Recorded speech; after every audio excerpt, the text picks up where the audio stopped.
තෙරුවන් සරණයි ස්වාමීන් වහන්සේ මෙහෙණින් වහන්සේ ආදරණීය දරු දැරියනි මූලික පිරිවෙනේ තුන්වන ශ්‍රේණියට අදාළ විද්‍යාව පාඩම් මාලාවේ පළමුවන විද්‍යාව පාඩම ජීවීන් වර්ගීකරණය කියන මාතෘකාව මේ වනිට අපි සැලකිය යුතු ප්‍රමාණයක් සාකච්ඡා කරලා තියෙනවා. ඇත්තටම පාඩමේ මුල මැද කොටස් ටික සාකච්ඡා කරලා දැන් අපි ඉන්නේ මේ පාඩමේ අවසාන කොටස් කිහිපේ. පාඩමේ සාරාංශයක් මේ දක්වා කරපු කොටස් වල සාරාංශයක් මතක් කෙරුවොත් අපි ඉගෙන ගත්ත ජීවීන් කියන්නේ කවුද? පදාර්ථය. පදාර්ථයේ ජීවී සහ අජීවී ලෙස වෙන් කරන්න හේතු වන ජීවී ලක්ෂණ මොනවද? ඒ ජීවී ලක්ෂණ පෙන්වන පදාර්ථ ජීවීන්, එමෙරි ජීවී ලක්ෂණ නොපෙන්වන පදාර්ථ අජීවී. පෝෂණය, ශ්වසනය, බහිස්රාවය, වර්ධනය, උද්දීප්‍යතාවය, සමායෝජනය වගේ ලක්ෂණ තමයි ජීවී ලක්ෂණ කියලා කිව්වේ. ඊට අපි මේ ජීවීන් වර්ග කෙරුව කොටස් තුනකට ශාක සතුන් සහ ශුද්‍ර ජීවී. දැන් මේ ශාක අතරත් සතුන් අතරත් ශුද්‍ර ජීවීන් අතරත් විවිධාකාර වෙනස්කම් තියෙනවා. විශේෂයෙන්ම ජීවීන් මහා අතිවිශාල ප්‍රමාණයක් ලෝකයේ සිටින නිසා ඒ ජීවීන් අධ්‍යයනය පහසු කරගන්නත් කෙටි කාලයකින් අධ්‍යයනය කරන්නත් යම් වර්ගීකරණයක් භාවිතා කිරීම අවශ්‍යයි කියලා අපි කතා කරුවා. ඒ අනුව තමයි අපිට ජීවීන් වර්ගීකරණයක අවශ්‍යතාවය පැන නගින්නේ. ජීවීන් වර්ගීකරණය සඳහා අපි විද්‍යාත්මක නිර්ණායක භාවිතා කරනවා. ජීවීන් වර්ගීකරණ ඉතිහාසය අපි කතා කරුවා. එහිදී ඇරිස්ටෝටල්ගෙන් පටන් ගත්තම ක්‍රමයෙන් ජීවීන් වර්ගීකරණ ක්‍රම දියුණු වෙමින් ඇවිල්ලා අවසානයේ රොබර්ට් විටෙකර්ගේ රාජධානි පහේ වර්ගීකරණය සහ ඊට පස්සේ කාල් වූස් ඉදිරිපත් කරපු අධිරාජධානි තුනේ වර්ගීකරණය ජනප්‍රිය වුණා. හැබැයි අපි මේ පාඩමේදී නිශ්චිතව ඒක වර්ගීකරණයකටවත් යන්නේ නැතුව අපිට ආවේනික ක්‍රමයට ජීවීන් වර්ග කරා. ශාක අපි වර්ග කරගත්ත එක් ක්‍රමයකට කොහොමද? සපුෂ්ප ශාක, අපුෂ්ප ශාක කියලා. මේ සපුෂ්ප ශාක නැවත අපි ඒක බීජපත්‍රය, ද්විබීජපත්‍රය කියලා වෙන් කරලා අධ්‍යයනය කෙරුවා. අපුෂ්ප ශාක බීජ හට ගන්නා පුෂ්ප ශාක, බීජ හට නොගන්නා පුෂ්ප ශාක කියලා කොටස් දෙකකට වෙන් කරලා වර්ග කෙරුවා. වර්ග කරලා අධ්‍යයනය කරා. ඊළඟ සතුන් අපි වර්ග කරගත්තා කොඳු ඇටපේලියක්වත් පෘෂ්ඨ රාජ්‍යයක් තිබීම නොතිබීම අනුව පෘෂ්ඨ වංශයෙන් අපෘෂ්ඨ වංශයෙන් කියලා. අපෘෂ්ඨ වංශික සත්ව කණ්ඩායම් ගණනාවක් තියෙනවා. ඒ අතර අපෘෂ්ඨ වංශික සත්ව වංශ පහක් ගැන අපි කතා කරුවා. සීලන්ටරේටාවන්, ඇනලීඩාවන්, මොලොස්කාවන්, ආර්ත්‍රොපොඩාවන්, එකයිනොඩමාටාවන්. ඒ වගේම පෘෂ්ඨ වංශික සත්ව කණ්ඩායම් අතර වර්ග පහක් අපි කතා කරුවා. පිස්කස්, ඇම්ෆිබියා, රෙප්ටීලියා, ආවේස්, මෙමේලියා. මේ ආදි වශයෙන් අපි මේගොල්ලෝ ගැන කතා කරලා මේගොල්ලන් ක්‍රමානුකූලව ක්‍රමික විකාශනයේ පරිණාමයේ දියුණු තත්ත්වයටපත් වීම මේවා ගැන අපි දීර්ඝව කතා කරා. එහෙනම් අපි දැන් ශාක ගැන කතා කරලා ඉවරයි. සතුන් ගැන කතා කරලා ඉවරයි. එහෙනම් අපි දැන් එන්න හදන්නේ අවසාන ජීවී කණ්ඩායම, ඒ තමයි ශුද්‍ර ජීවී. ශුද්‍ර ජීවීන් ගැන කතා කරන්නයි හදන්නේ. ශුද්‍ර ජීවීන් ගැන කතා කිරීම බොහොම පුළුල් මාතෘකාවක්. මයික්‍රෝ ඕගැනිසම්ස්, ශුද්‍ර ජීවී. කවුද මේ ශුද්‍ර ජීවීන් කියලා කියන්නේ? පියවි ඇසට පැහැදිලිව හඳුනාගත නොහැකි ජීවී ශුද්‍ර ජීවී. පියවි ඇසෙන් බැලුවම ඉන්න බව පැහැදිලිව නොපෙනෙන ජීවී ශුද්‍ර ජීවී. අර්ථ දැක්වීම තියෙන්නේ එහෙමයි ශුද්‍ර ජීවීන්. පියවි ඇසට පැහැදිලිව හඳුනාගත නොහැකි ජීවීන් ශුද්‍ර ජීවීන්. දැන් අපි අතරේ මතයක් තියෙනවා ශුද්‍ර ජීවීන් කියන්නේ ඒකසෛලික ජීවීන් කියලා. ඒක වැරදි මතයක්. බොහෝමයක් ශුද්‍ර ජීවීන් ඒකසෛලික තමයි. ඒ නිසා තමයි ඇහැට පේන්නේ නැත්තේ. හැබැයි බහුසෛලික ශුද්‍ර ජීවීනුත් ඉන්නවා. ඒ කියන්නේ සෛල රාශියකින් හැදිලා තියෙනවා. ඒකට අපිට ඇහැට පේන්නේ නැහැ. එහෙනම් ඒගොල්ලොත් ශුද්‍ර ජීවීන්. ඒ නිසා මෙතන ශුද්‍ර කියන වචනේ, මයික්‍රෝ කියන වචනේ එන්නේ මේ පියවි ඇසට පෙනෙනවද නැද්ද කියන එක අනුව. මයික්‍රෝ මැක්‍රෝ මේ ප්‍රතිවිරුද්ධ වචන දෙක. ශුද්‍ර මහේක්ෂ. මයික්‍රෝ කියන්නේ ශුද්‍ර, පියවි ඇසට පෙනෙන්නේ. මැක්‍රෝ කියන්නේ මහේක්ෂ, පියවි ඇසට පෙනෙනවා. දැන් පියවි ඇසට පෙනෙන මැක්‍රෝ ඕගැනිසම්ස් තමයි, ඒ කියන්නේ මහේක්ෂ ජීවීන් තමයි ශාක සතු. ඒගොල්ලෝ අපිට පේනවනේ. පියවි ඇසට ශාක පේනවා, සතුන් පේනවා. නමුත් පියවි ඇසට පැහැදිලිව නොපෙනෙන ජීවීන් ශුද්‍ර ජීවීන්. ඒතර එතන ඒකසෛලිකව ඉන්නත් පුළුවන්, බහුසෛලිකව ඉන්නත් පුළුවන්. කියන්නේ තනි සෛලයකින් සෑදුණු ජීවීන් කොහොමත් අපේ ඇහැට පේන්නේ නැහැ. මොකද සෛලය ඇහැට පේන්නේ නැහැ කියලා අපි ඉගෙනගෙන තියෙනවානේ. ජීවීන් නිර්මාණය වී ඇති සෛලය ඇහැට පේන්නේ නැහැ පියවි ඇහැට. සෛලය පේන්නේ නැත්තම් ඒක තනි සෛලයෙන් හැදුණු ජීවීන් කොහොමත් පේන්නේ නැතුව ඒගොල්ලෝ ශුද්ධ ජීවීන් තමයි. හැබැයි සෛල රාශියකින් හැදුණු ජීවීන් බහුසෛලික ජීවීනුත් ඉන්නවා සමහර අය. සෛල රාශියකින් හැදලා තිබ්බට පියවි ඇහැට පේන්නේ නැහැ. ඒගොල්ලෝ ශුද්ධ ජීවීන්. ඒ නිසා අර්ථ දැක්වීම තියෙන්නේ පියවි ඇසට පැහැදිලිව හඳුනාගත නොහැකි ජීවීන් ශුද්ධ ජීවීන්. මේ ශුද්ධ ජීවීන් කණ්ඩායම් ප්‍රධාන ආකාර 5ක් ඉන්නවා. ප්‍රධාන කණ්ඩායම් 5ක් ඉන්නවා. බැක්ටීරියා, දිලීර, ප්‍රොටසෝවා, ඇල්ගි.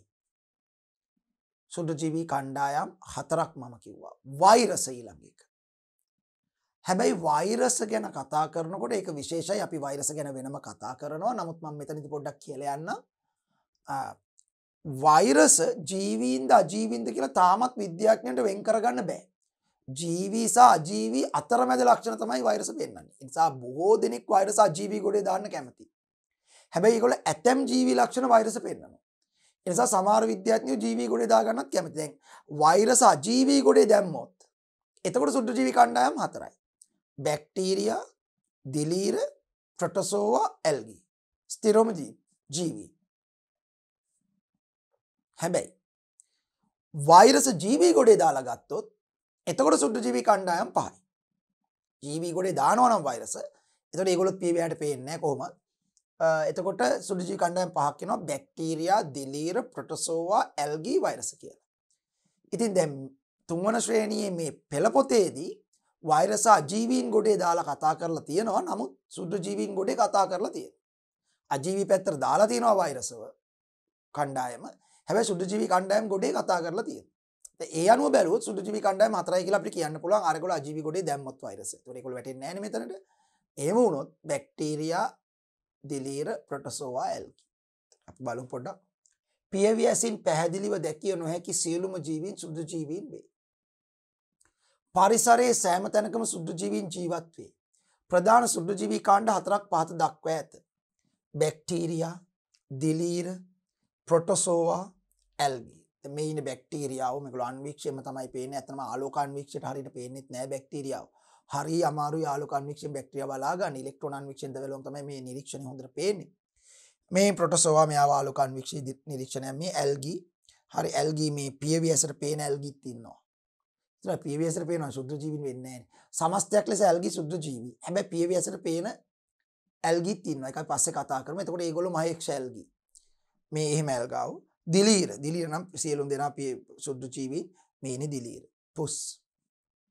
එතකොට මෙන්න මේ වාක්‍යෙට මම පොඩ්ඩක් කැමතියි. කියන්නේ පරිසරයේ සෑම තැනකම සුද්ධ ජීවීන් ජීවත් වේ. පරිසරයේ සෑම තැනකම සුද්ධ ජීවීන් ජීවත් වේ. කියන වාක්‍යෙට මම කැමතියි. ඒ දන්නවද? සුද්ධ ජීවී අපේ මේ පෘථිවියේ සෑම පරිසරයකම වගේ ව්‍යාප්ත වෙලා තියෙනවා. සාමාන්‍ය ජීවීන් ජීවත් වන තැන්වලත් සාමාන්‍ය ජීවීන්ට ජීවත් මහේක්ෂ ජීවීන්ට ජීවත් විය නොහැකි ආන්තික පරිසර extreme conditions ආන්තික පරිසරවලත් සුද්ධ ජීවීන් ජීවත් වෙනවා. සාමාන්‍ය ජීවීන් ජීවත් වෙන තැන් මොනවද? පසේ සුද්ධ ජීවීන් ඉන්නවා. ජලයේ සාමාන්‍ය ජීවීන් ඉන්නවනේ මත්ස්‍ය වගේ අය සුද්ධ ජීවීන් ඉන්නවා. වායු ගෝලයේ සුද්ධ ජීවීන් ඉන්නවා. එතකොට ආහාරවල සුද්ධ ජීවීන් ඉන්නවා. වෙනත් ජීවීන්ගේ දේහ ඇතුලේ සුද්ධ ජීවීන් ඉන්නවා. පරපෝෂිතව. වෙනත් ජීවීන්ගේ දේහ මත සුද්ධ ජීවීන් ඉන්නවා. ඒ වගේ සාමාන්‍ය ජීවීන්ට ජීවත් වෙන්න පුළුවන් තැන්වලත් ඉන්නවා. සාමාන්‍ය ජීවීන්ට ජීවත් වෙන්න බැරි සාමාන්‍ය ජීවීන්ට ජීවත් වෙන තියා හිතා ගන්නවත් බැරි තැන්. ඒ කියන්නේ ගැඹුරු සාගර පත්ලේ සාගරේ පත්ලට යන්න ගැඹුර වැඩි වෙනවා. පීඩනය වැඩි වෙනවා. ඒ ගැඹුරු සාගර පත්ලේ සුද්ධ ජීවීන් ඉන්නවා. අධි පීඩනයක් යටතේ පවා දරාගෙන ඉන්නවා. ඊළඟ උණුදිය උල්පත් වලින් නටන වතුර එන්නේ. ඒ වතුරේ සුද්ධ ජීවීන් ඉන්නවා. වෙන ජීවීන් ජීවත් මහේක්ෂ ජීවීන් නෑ. නමුත් සුද්ධ ජීවීන් ඉන්නවා. උණුදිය උල්පත්. කාන්තාරවල වැලි සහිත පොළවේ සමහර ජලයේ පොඩ්ඩක්වත් නෑ. නේද සුද්ධ ජීවීන්. ඉන්ධන ඇතුලේ සමහර ඉන්ධන ඇතුලේ සුද්ධ ජීවීන් ඉන්නවා. ඉන්ධන ඇතුලේ හයිඩ්‍රෝකාබන් ඉන්ධන ඇතුලේ සුද්ධ ජීවීන් ඉන්නවා. ඊළඟට හිම මත උත්තර ධ්‍රවයේ දක්ෂිණ ධ්‍රවයේ ආර්ටික් ඇන්ටාර්ක්ටික් ප්‍රදේශවල හිම අස්සේ සුද්ධ ජීවීන් ඉන්නවා. සීතලේ මේ ආදී වශයෙන් වෙනත් ජීවීන්ට ජීවත් විය නොහැකි ආන්තික පරිසරවල පවා සුද්ධ ජීවීන් ජීවත් වෙන. යා කියන්නේ පරිසරයේ පුළුල් ව්‍යාප්තියක් සුද්ධ ජීවීන්ට තියෙනවා. පුළුල් ව්‍යාප්තියක් දන්නවා මේ සුද්ධ ජීවීන් පොදුවේ පරිසරයේ පුළුල් ව්‍යාප්තිය. ඊළඟ රෙදි මත, දැව මත, හම් මත, ඡායාරූප පටල මත, කැමරා කාචවලත් දිලිර වගේ පුස් වැඳෙනවා කියලා අපි කියන්නේ දිලිර වගේ සුද්ධ ජීවීන් ඉන්නවා. ඒතකොට ඒක නිසා පරිසරයේ හැම තැනකම සුද්ධ ජීවීන් ව්‍යාප්තිලා ඉන්නවා. අපි කාගෙන් බේරලා හිටියත් සුද්ධ ජීවීන්ගෙන් බේරලා ඉන්න බෑ. අපි යන ඕන තැනක සුද්ධ ජීවීන් ඉන්නවා. සුද්ධ ජීවීන් පරිසරයේ පුළුල් ව්‍යාප්තියක් දරනවා. වෛරස් සෛලීය සංවිධානයක් නොමැති බැවින් ජීවී කාණ්ඩ යටතේ වර්ග නොකරයි මං කිව්වේ. මොකද ඕනම ජීවියට සෛලීය සංවිධානයක් තියෙන්න ඕනේ. වෛරස් වලට සෛලීය සංවිධානයක් නැහැ. තවත් උඟාක් අජීවී ලක්ෂණත් පෙන්වනවා. ඒ නිසා උඟ දෙනෙක් මෙයාව අජීවී පැත්ත දාන්න හදනවා. නමුත් එක ජීවී ලක්ෂණයක් පෙන්වනවා ප්‍රජනනය කියන. පොත් ප්‍රජනනය අජීවීන් පෙන්වන්නේ නැහැ නේ. මෙයා පෙන්වනවා. ඒ පැත්තේ මෙයා ජීවීන් වැටට ගැටෙනවා. ඒතකොට ඒක නිසා මෙතන දාලා තියෙන්නේ වෛරස් සෛලීය සංවිධානයක් නොමැති බැවින් ජීවී කාණ්ඩ යටතේ වර්ග නොකරයි. එහෙම නොකරන නිසා තමයි අතන සුද්ධ ජීවීන් කණ්ඩායම 4යි කිව්වේ. ඒ ජීවී සහ අජීවී යන අතරමැදි ලක්ෂණ පෙන්වුම් කරයි. වෛරස් වර්ධනය සඳහා සජීවී සෛල තුළට ඇතුළු විය යුතුයි. මේ තියෙන වෛරස් වර්ග කිහිපයක් අපි වෛරස ගැන වෙනම කතා කරමු. මේක එක දැන් මේ තියෙන ඇත්තම කොරෝනා වෛරසය. හරි. ඒතර මේ වෙනත් වෛරස් වර්ග විවිධාකාරයේ වෛරස් වර්ග මේවා ආලෝක අන්වීක්ෂණ පේන්නේ නැහැ, ඉලෙක්ට්‍රෝන අන්වීක්ෂණ විතරමයි පේන්නේ. හරි. විවිධ වෛරස් වර්ග. හොඳයි අපි මුලින්ම කතා කරන්නදී බැක්ටීරියාව ගැන. පළවෙනි සුද්ධ ජීවී කණ්ඩායම ගැනයි කතා කරන්න හදන්නේ. ඒ තමයි බැක්ටීරියාව. දැන් බැක්ටීරියාව ගැන කතා කරනකොට සියලුම බැක්ටීරියාව ඒකසෛලිකයි. බහුසෛලික බැක්ටීරියාව ලෝකේ නැහැ. ඒ නිසා සියලුම බැක්ටීරියාව අන්වීක්ෂීයයි. සියලුම බැක්ටීරියාව ඒකසෛලිකයි. බහුසෛලික බැක්ටීරියාව ලෝකෙ එක්කෙනෙක්වත් නැහැ. ඒ නිසා ඒකසෛලික නිසා පියවිහැට පේන්නෙම නැහැ. අනිවාර්යෙන් අන්වීක්ෂයෙන් බලන්න ඕනේ. ඒ නිසා සියලුම බැක්ටීරියාවන් අන්වීක්ෂීයයි. ඒ කියන්නේ සියලුම බැක්ටීරියාවන් අන්වීක්ෂයෙන් දැකිය යුතු විශේෂයෙන්ම ආලෝක අන්වීක්ෂණත් හරි අමාරුයි බැක්ටීරියා බලා ගන්න. කියන්නේ ආලෝක අන්වීක්ෂයෙන් බැලුවත් මේක හරීම කුඩායි. ඒ නිසා ආලෝක අන්වීක්ෂණත් හරියට පේන්නේ නැහැ. ඉලෙක්ට්‍රෝන අන්වීක්ෂය තමයි පැහැදිලිව බැක්ටීරියා නිරීක්ෂණය කරන්න පුළුවන්. ඉලෙක්ට්‍රෝන අන්වීක්ෂය කියන්නේ ආලෝක අන්වීක්ෂණ විභේදන බලයෙන් වැඩි, විශාලන බලයෙන් වැඩි දියුණු අන්වීක්ෂ වර්ගයක්. ඉලෙක්ට්‍රෝන අන්වීක්ෂයෙන් බැලුවම තමයි මේ බැක්ටීරියා හොඳට පේන්නේ මේ රූප සටහන් වල පේන ආකාරයට බැක්ටීරියාව පේන්නේ ඒ විදිහට ඇත්තට මේ ඉලෙක්ට්‍රෝන අන්වීක්ෂීය රූප සටහන්. ඒතර බැක්ටීරියාව සියලු දෙනා ඒකසෛලිකයි. ඒ වගේම බැක්ටීරියාවන්ට අපි ගත්තොත් එහෙම පුළුල් ව්‍යාප්තියක් තියෙනවා. ඕනම පරිසරයක වගේ ජීවත් වෙන්න පුළුවන්. මං කියුවේ ආන්තික පරිසරවල පවා බැක්ටීරියාව ඉන්නවා. සාමාන්‍ය ජීවීන්ගේ දේහ තුල ඉන්නවා, දේහ මත ඉන්නවා, පසේ ඉන්නවා, වාතයේ ඉන්නවා, ජලයේ ඉන්නවා බැක්ටීරියාව. ඒ වගේම ආහාරවල ඉන්නවා. ආහාර නරක කරන්න බැක්ටීරියාව දායක වෙනවා. හරි. ඊළඟට අපි ගත්තොත් වෙනස් ජීවීන්ගේ දේහ තුල ඉඳගෙන ඒ විවිධ ජීවීන්ට ලෙඩ රෝග හදන්න බැක්ටීරියාව දායක වෙනවා. වෙනත් ජීවීන්ගේ දේහ මත ඉන්නවා.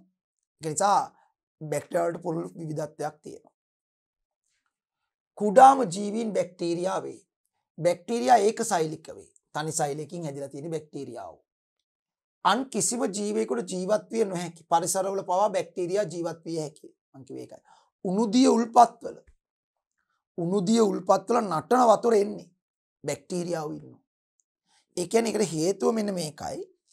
මේ සමහර බැක්ටීරියා දැන් බැක්ටීරියා සෛලික ව්‍යුහයේ සාමාන්‍යයෙන් මේ විෂය නිර්දේශය නැතත් මම පොඩ්ඩක් කියලා දෙන්නම්. බැක්ටීරියා සෛලයක් ගත්තොත් එහෙම මේ බැක්ටීරියා සෛලයක් අපි වෙන පාටකින් වදිමු. එක සෛලිකයිනේ. සාමාන්‍යයෙන් පොදුවේ බැක්ටීරියා සෛලයක් මට මෙහෙම අදින්න පුළුවන්. මෙන්න මෙහෙම පිටින්ම සෛල බිත්තියක් තියෙනවා. ඔන්න සෛල බිත්තියක් තියෙනවා. මියුකෝපෙප්ටයිඩ් කියන ද්‍රව්‍යයෙන් හැදිලා තියෙන්නේ. මියුකෝපෙප්ටයිඩ් කියන ද්‍රව්‍යයෙන් හැදුණු සෛල බිත්තියක් තියෙනවා. ඊට ඇතුලෙන් පටලයක් තියෙනවා. සෛල පටලයක්. මේ තියෙන සෛල බිත්තිය මේ මහත් එක සෛල බිත්තිය නේ. ඊට ඇතුලෙන් මේ තියෙන පටලය. සෛල පටලයක් තියෙනවා මෙහෙම. මේ තියෙන සෛල පටල.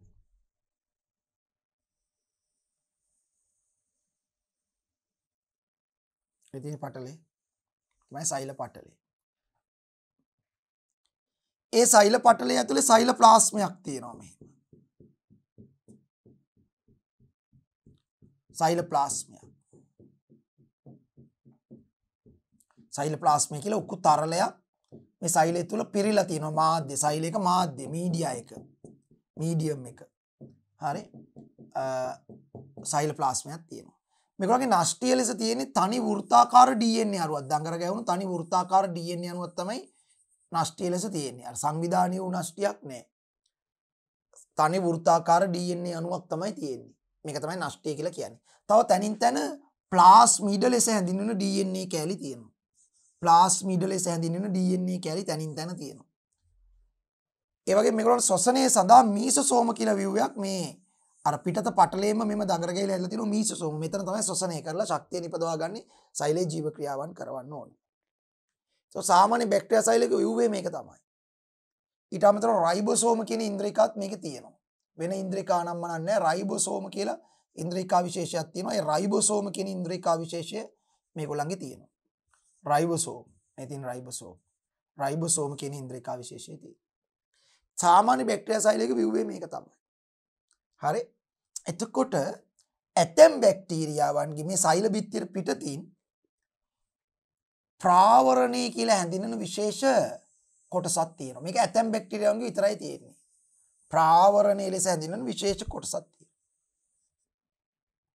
ප්‍රාවරණය ඒ ප්‍රාවරණයේ තියෙන බැක්ටීරියා විනාශ කරන්න අමාරුයි මේගොල්ලන්ට පුළුවන් අධික උෂ්ණත්වයක් පවා දරාගෙන ප්‍රාවරණයේ තියෙන බැක්ටීරියාව එමෙ කොටිම කියනවා සෙල්සියස් අංශක 100 නටන ජලයේ පවා මේගොල්ලන්ට ඉන්න පුළුවන් සෙල්සියස් අංශක 100 නටන ජලයේ පවා ප්‍රාවරණයේ තියෙන බැක්ටීරියාවන්ට මැරෙන්නේ නැතුව ඉන්න පුළුවන් ඒ සමහර උණුදිය උල්පත් වල අරතරන් අධික උණු උෂ්ණත්වයේ තියෙන ජලය ආවත් බැක්ටීරියාව ජීවත් වෙන්නේ ඒ ප්‍රාවරණයේ තියෙන බැක්ටීරියාව තමයි ඉන්නේ සමහර බැක්ටීරියාවන්ට මේ ජලයේ පිහිනා යන සංචරණය සඳහා මෙම කශිකාවක් කියලා විව්වයක් තියෙනවා කශිකාව මේකට කියන්නේ කශිකාව චලනය කරලා යන්න පුළුවන් ඒ සමහර අයට හැමෝටම නෙවෙයි හරි මේ බැක්ටීරියාවට ඒවට ආවේනික විවිධ උපාංග වර්ග තියෙනවා ඉතින් මේක තමයි සාමාන්‍ය දර්ශීය බැක්ටීරියා සෛලයක ව්‍යුහය ඒතර ඒක අපි කිව්වේ බැක්ටීරියාවන්ට ඕන පරිසරයක ජීවත් වෙන්න පුළුවන් විශේෂයෙන්ම උණුදිය උල්පත් වල පවා බැක්ටීරියාව ජීවත් වෙනවා කියලා අපි කියන්නේ ඒකයි හිම මත අධික සීතලේ හිම තුලත් ඉන්නවා ඉන්ධන තුලත් බැක්ටීරියාව ඉන්නවා සමහර අය ඉන්ධන තුල හයිඩ්‍රෝකාබන් ඉන්ධන තුල ඉන්නවා වගේ පරිසරයේ පුළුල් ව්‍යාප්තියක් තියෙනවා බැක්ටීරියාව කුඩාම ජීවීන් බැක්ටීරියාවේ බැක්ටීරියා ඒකසෛලික වේ අන් කිසිම ජීවියෙකුට ජීවත් විය නොහැකි පරිසරවල පවා බැක්ටීරියා වලට ජීවත් විය හැකියි. ඒතර මේ තියෙන බැක්ටීරියා හැඩය. දැන් ඇත්තටම හැඩය අනුවත් අපිට බැක්ටීරියාව වර්ග කරන්න පුළුවන්. බැක්ටීරියා ඇත්තටම වර්ග කරන්න පුළුවන් ක්‍රම ගණනාවක් තියෙනවා ස්වාමීන් වහන්සේ. දරුවනි. මොකද්ද ඒ? සමහර බැක්ටීරියා සමහර වෙලාවට වර්ග කරන බැක්ටීරියා සෛලයේ හැඩය අනුව. සෛලයේ හැඩය අනුව වර්ග කළොත් ඇත්තටම බැක්ටීරියා වර්ග හතරක් ප්‍රධාන ආකාර හතරක් හඳුනා ගන්න පුළුවන්. සෛලයේ හැඩය අනුව. හරි සෛලයේ හැඩය අනුව බැක්ටීරියා වර්ග මොකද බැක්ටීරියා වර්ග ගොඩාක් ඉන්නවනේ. ඉතින් ඒගොල්ලෝ අධ්‍යයනය කරද්දිත් අපි යම් වර්ගීකරණයක් භාවිත කරනවා. එකිනෙකට වෙනස් බැක්ටීරියා වර්ග ගොඩක් ඉන්නවා. ඒතර ඒගොල්ලෝ අධ්‍යයනය කරද්දී අපි විවිධාකාර වර්ගීකරණ භාවිතා කරනවා. ක්‍රම ගණනාවකට බැක්ටීරියා වර්ග කරන්න පුළුවන් එක ක්‍රමයක් තමයි සෛලයේ හැඩය අනුව. ඒක සෛලිකයි ඒ සෛලයේ හැඩය අනුව. සෛලයේ හැඩය අනුව වර්ග කළොත් බැක්ටීරියා වර්ග හතරක් අපිට හම්බ වෙනවා. මොනවද ඒ වර්ග හතර? එකක් තමයි මෙන්න දණ්ඩාකාර බැක්ටීරියා. මේක දණ්ඩ වගේ මම මේ ඇන්දෙත් එහෙම එකක්. දණ්ඩාකාර බැක්ටීරියා. ඒගොල්ලන්ට අපි කියනවා බැසිලස්. බැසිලස් නැත්නම් බැසිලස් හැඩති කියලා සිංහලෙන් කියන්න පුළුවන්. බැසිලස් නැත්නම් බැසිලස්. තව තියෙනවා ගෝලාකාර බැක්ටීරියා. නිකන් ගෝලේ වගේ සෛලෙ මෙම ගෝලාකාරයි. කොකුස් හැඩති බැක්ටීරියා. කොකස් කියලාත් කියනවා කොකුස් කියලාත් කියනවා කොකස් ප්‍රශ්න නැහැ. COCCUS. හරි. කොකුස් හැඩති බැක්ටීරියා. ගෝලාකාර බැක්ටීරියා. තව සමහර ආකාරිනවා මෙම ස්ප්‍රින් එක වගේ. බැක්ටීරියා සෛල ස්ප්‍රින් එකක් වගේ මේ. කියන්නේ සර්පිල් ආකාරයි ඔන්න ඔහොම. සර්පිල් ආකාරය. ඒතර අපි ඒකට කියනවා ස්පිරිල්ලා. ස්පිරිල්ලුම කියලා සිංහලෙන් කියනවා. ස්පිරිල්ලුම. හැඩති බැක්ටීරියා. ඒ සෛලයේ හැඩය යනවා. සමහර බැක්ටීරියා සෛල නිකන් කොමා වගේ. මෙම කොමාවක් වගේ. කියන්නේ මේ ගෝලාකාර බැක්ටීරියාවේ මෙම කොමාව වගේ. ඔන්න ඔහොම. ඒතර අපි ඒකට කියනවා විබ්‍රියෝ.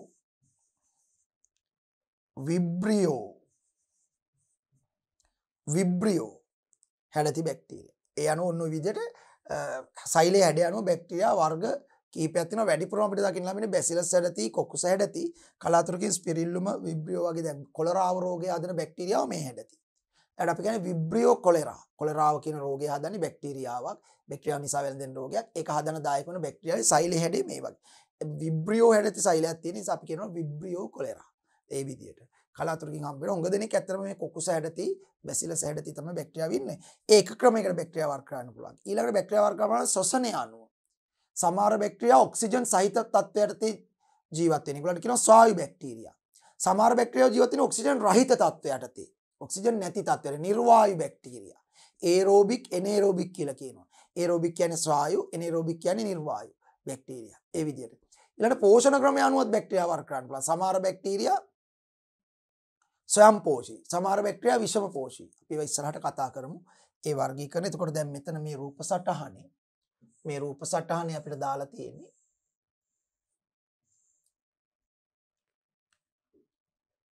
බැක්ටීරියා.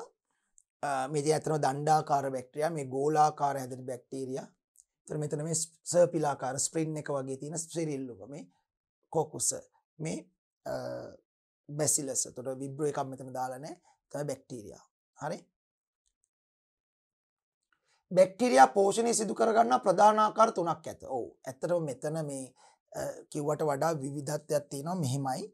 බැක්ටීරියාවන් පෝෂණය අනුව වර්ග කෙරුවොත් මම මෙහෙම වර්ග කරලා පෙන්නන්නම්. බැක්ටීරියා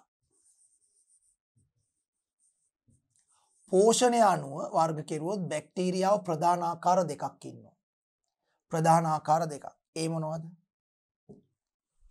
එක තමයි ස්වයංපෝෂී බැක්ටීරියා, දෙක විෂමපෝෂී බැක්ටීරියා. පළවෙනි කණ්ඩායම ස්වයංපෝෂී බැක්ටීරියා.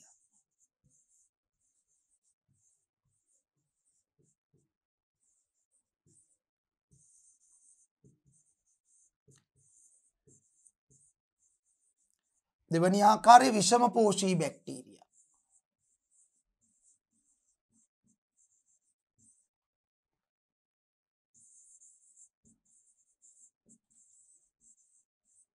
කවුද මේ? තමන්ගේ ආහාරය තමන් විසින්ම නිපදවා ගන්නා බැක්ටීරියාට කියනවා ස්වයංපෝෂී බැක්ටීරියා. තමන්ගේ ආහාරය තමන්ට නිපදවා ගත නොහැකි, ඒ නිසා වෙනත් ජීවීන් නිපදවන ආහාර මත ඍජුව හෝ වක්‍රව යැපෙන බැක්ටීරියාවට අපි කියනවා විෂමපෝෂී බැක්ටීරියා. දැන් තමන්ගේ ආහාරය තමන්ට හදා ගන්න බෑ, තමන්ටම නිපදවා ගන්න බෑ, වෙනත් ජීවීන් නිපදවන ආහාර මත යැපෙනවා විෂමපෝෂී. මේගොල්ලෝ තමන්ගේ ආහාරය තමන්ම නිපදවා ගන්නවා. දැන් බැක්ටීරියා 100ක් ගත්තොත් 100න් 80ක්ම වගේ මේ පැත්තට වැටෙනවා. 80ක් නෙවෙයි 90ක්ම වගේ වැටෙන්නේ, 90ක් 95ක්ම වගේ වැටෙන්නේ විෂමපෝෂී කියන. උග දෙනකොට බැක්ටීරියා වලට තමන්ගේ ආහාරය නිපදවා ගන්න බෑ, විෂමපෝෂී. හැබැයි සුළු ප්‍රමාණයක් බැක්ටීරියාව 100ට 5ක් විතර, 10ක් විතර ස්වයංපෝෂී බැක්ටීරියාව ඉන්නවා. කියන්නේ තමන්ගේ ආහාරය තමන්ට නිපදවා ගන්න පුළුවන් අය. ඒ අතරින් ඒ ස්වයංපෝෂී බැක්ටීරියා අතරින් බහුතරයක් ඒ තමන්ගේ ආහාරය නිපදවා ගන්න පාවිච්චි කරන්නේ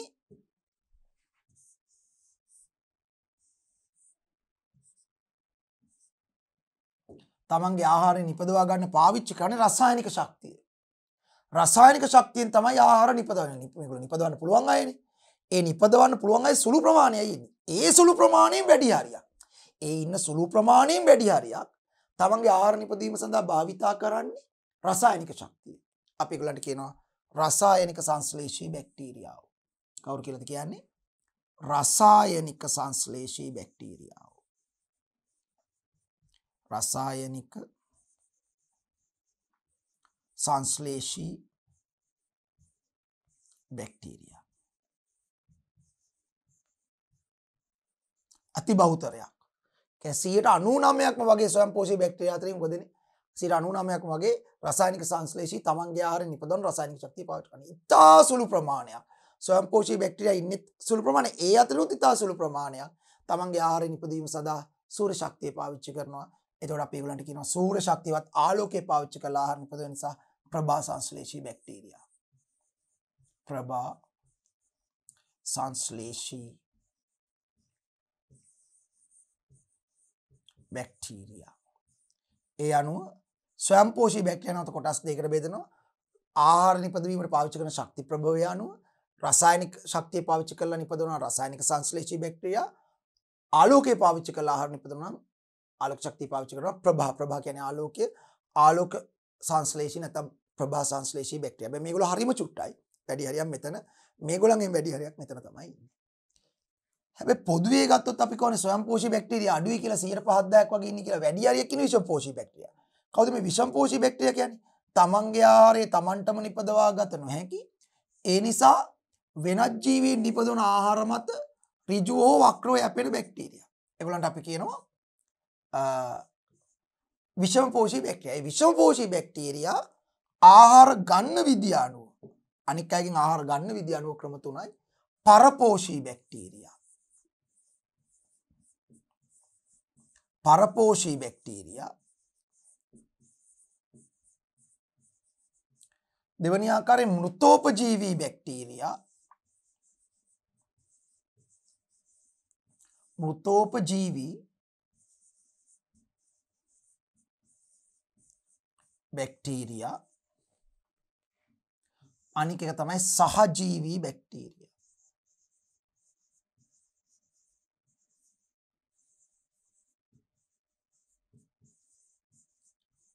පරපෝෂී මෘතෝපජීවී සහජීවී.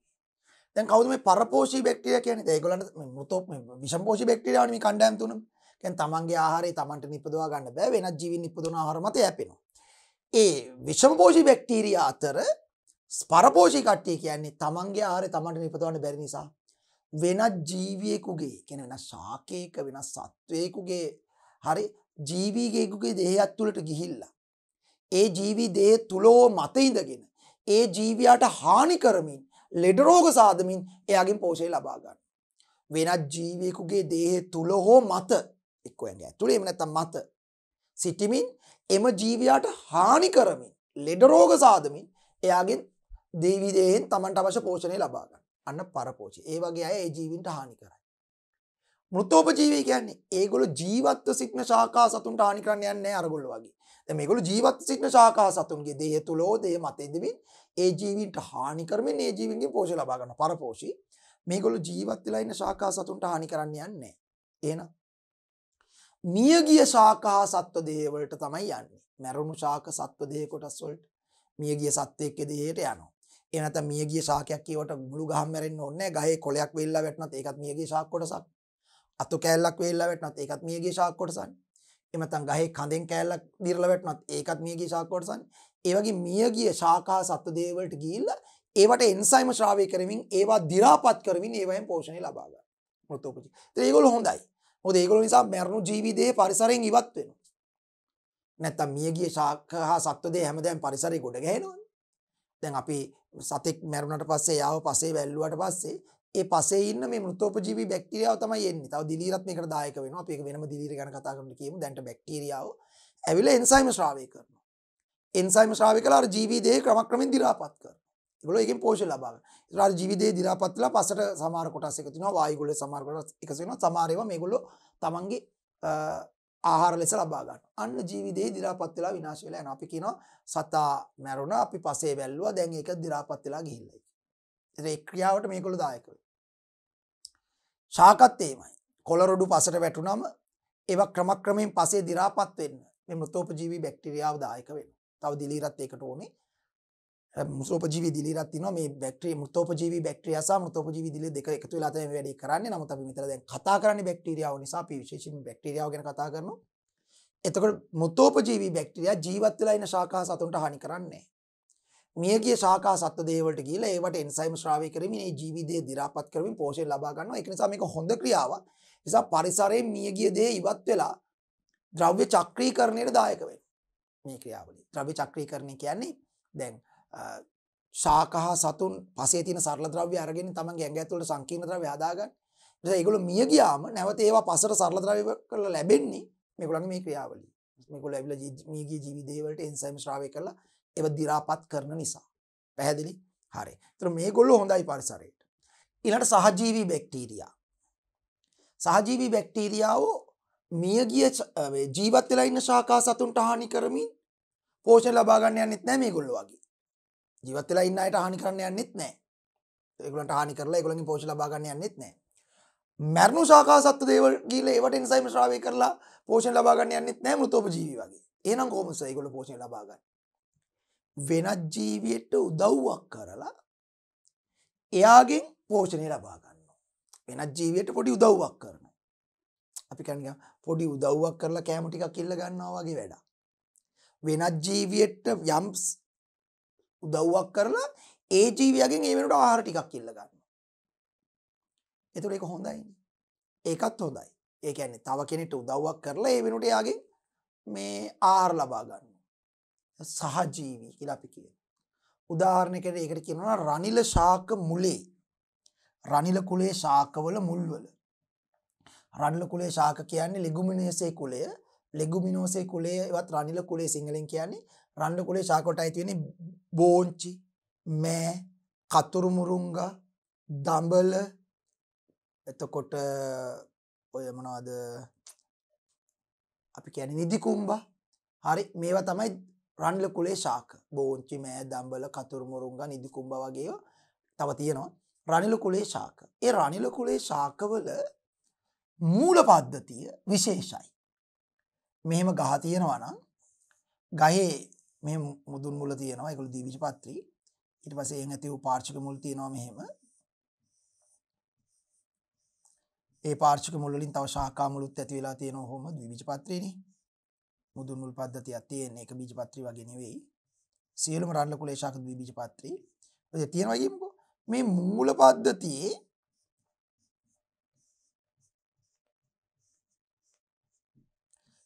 පද්ධතියේ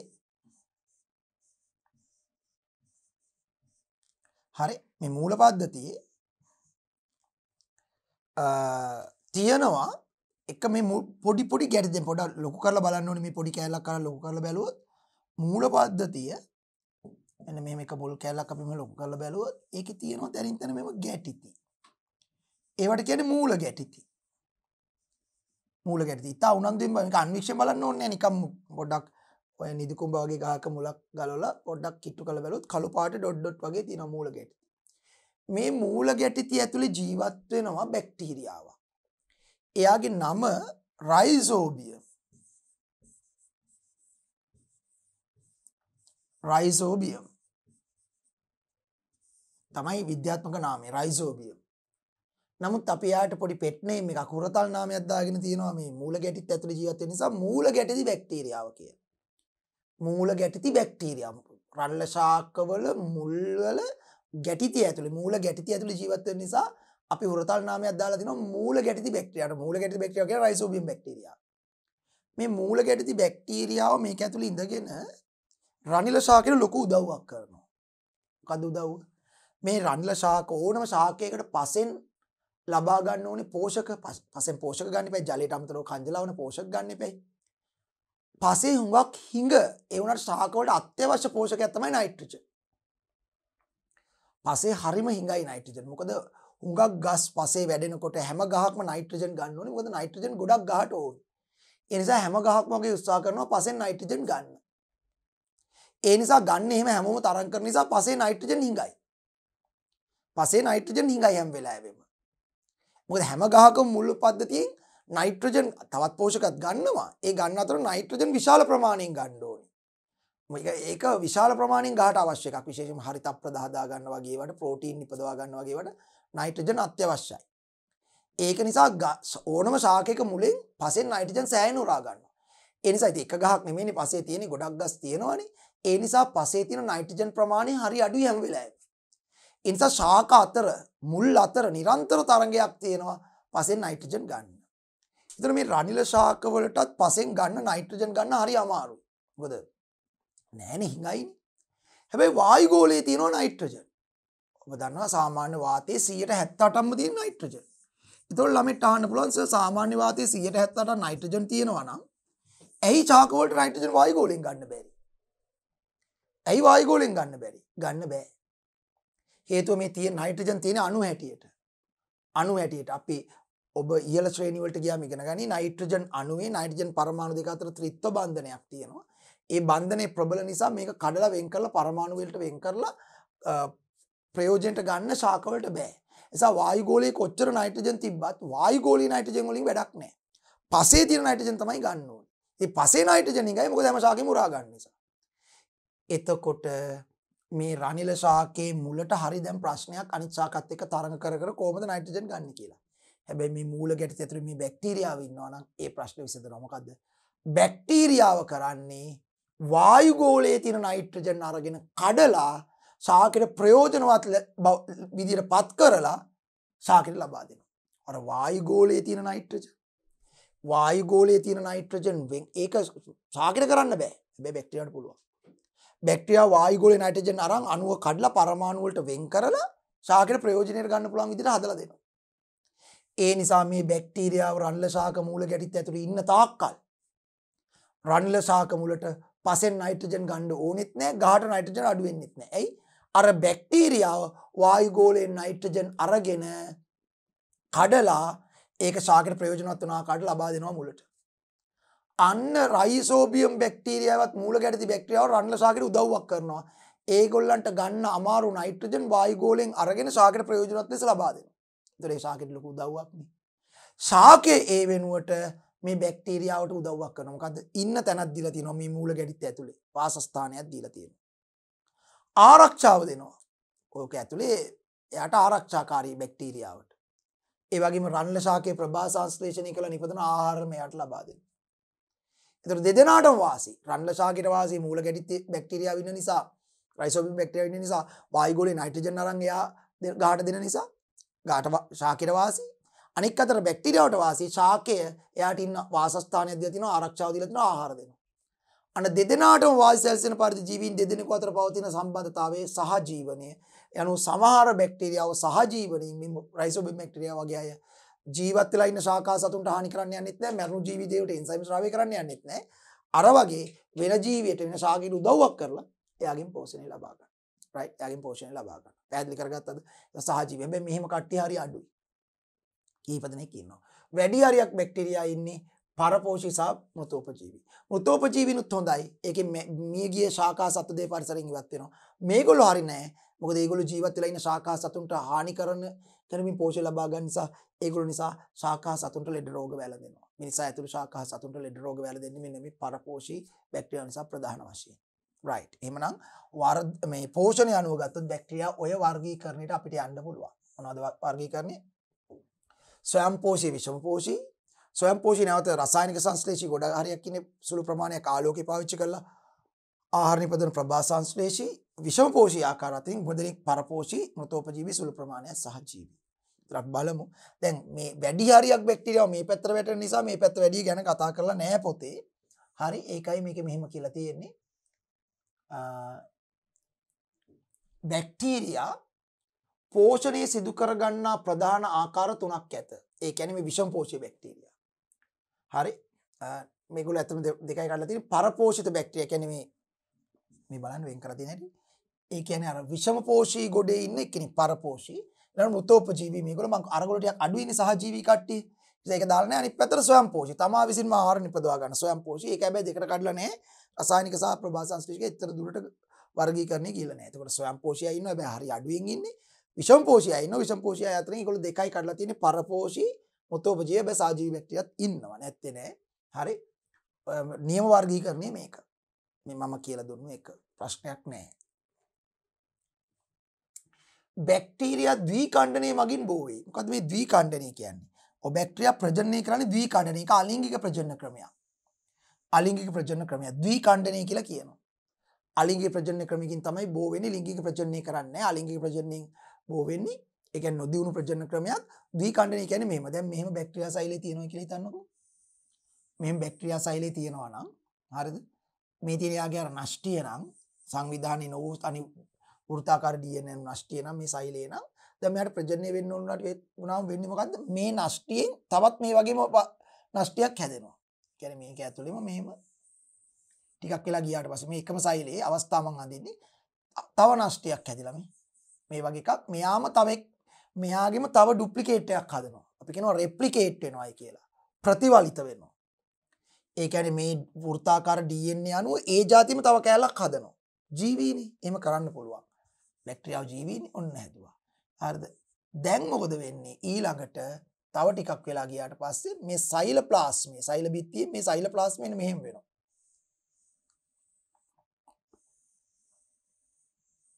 වෙලා මේ එක DNA කැලලා මේ පැත්තට යනවා, අනික් DNA වෘත්තාකාර DNA මේ පැත්තට යනවා. දැන් නෂ්ටි දෙක දෙකක් දැව දෙකට ගිහිල්ලා වගේ.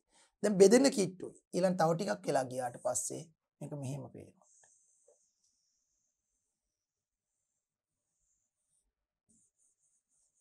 කෑල්ල මේ තියෙන එක. තව ටිකක් වෙලා ගියාට පස්සේ මෙතනින් සම්පූර්ණයෙන් වෙන් වෙලා මේක එක සෛලයක් බවට පත් වෙනවා. මේක තව සෛලයක් බවට පත් වෙනවා. අන්න එක්කෙනා දෙන්න වුණා. සරල දී ඛණ්ඩනය. ඒතර සරල දී ඛණ්ඩණයෙන් ওই විදිහට එනවා. හැම මිනිත්තු 20කට සැරයක්.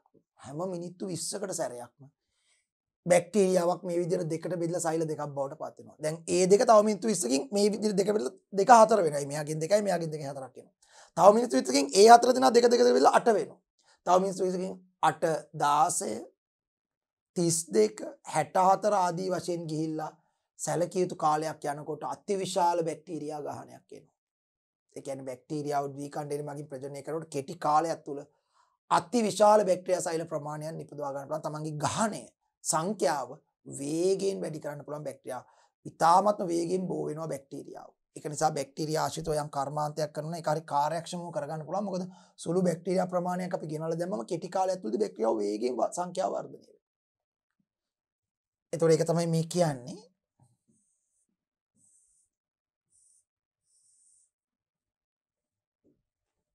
බැක්ටීරියා ද්විඛණ්ඩනය මගින් බෝ වෙයි. මේ ඉතා වේගවත්ව සිදු වෙයි. පැය 6ක් ඇතුළත බැක්ටීරියාවක් තම ගානේ 2,60,000ක් දක්වා වැඩි කරගන්න. පැය 6ක් ඇතුළත 2,60,000ක් වෙනකම් වැඩි කරගන්නවලු තමන්ගේ සංඛ්‍යාව. ඒ තරම් අති විශාලයි බැක්ටීරියාවන්ගේ ප්‍රජනන ශීඝ්‍රතාවය ඉතා වැඩි. බැක්ටීරියා වල ආර්ථික වැදගත්කම්. ඔව්. දැන් බැක්ටීරියා වල ආර්ථික වැදගත්කම් ගත්තොත් බැක්ටීරියා මිනිසාට ආර්ථිකව වාසිත් ගෙන දෙනවා අවාසිත් ගෙන දෙනවා. මිනිසාට ආර්ථික වශයෙන් වාසිත් ගෙන දෙනවා බැක්ටීරියා මිනිසාට ආර්ථික වශයෙන් අවාසිත් ගෙන දෙනවා. මොකද බැක්ටීරියාවන් මගින් ලෙඩ රෝග හැදෙනවානේ. ඒ නිසා අවාසිත් ගෙන දෙනවා. හැබැයි වාසිත් ගොඩක් තියෙනවා. බැක්ටීරියාවන් පාවිච්චි කරලා අපිට කර්මාන්ත සිදු කරන්න පුළුවන්. බැක්ටීරියාවන් පාවිච්චි කරලා කර්මාන්ත සිදු කරන්න පුළුවන්. කර්මාන්ත ශේෂ්ත්‍රයේදී බැක්ටීරියාව භාවිතා කරනවා. ඒකට කියනවා ඉන්ඩස්ට්‍රියල් මයික්‍රොබයොලොජි. කාර්මික සුද්ධ ජීව විද්‍යාව. ඉන්ඩස්ට්‍රියල් මයික්‍රොබයොලොජි. කාර්මික සුද්ධ ජීව විද්‍යාව. ඒ කියන්නේ විශේෂයෙන් මෙතනදී තව සුද්ධ ජීවීන් පාවිච්චි කරනවා බැක්ටීරියාව පාවිච්චි කරලම සමහර කර්මාන්ත කරනවා.